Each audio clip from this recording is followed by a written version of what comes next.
Right, now I'm going to start in on our chutney, so I'll turn our front burner up to 8.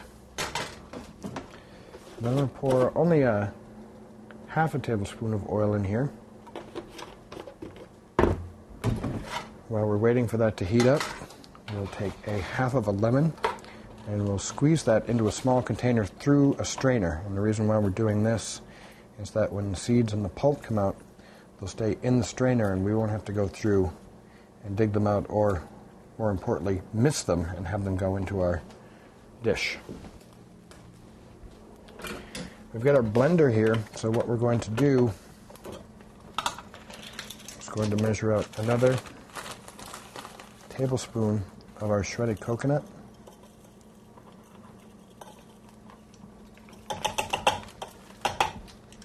And then we're going to come to our cumin seeds. And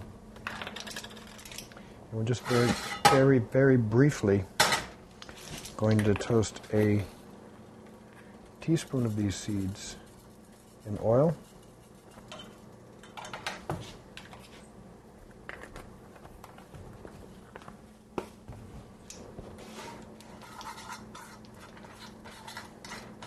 And we're not going to give them a chance to burn. We're going to let them soak up this oil.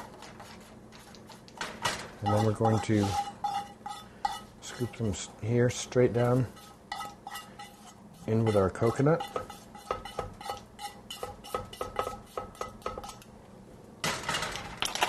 And then we're going to blend the two together.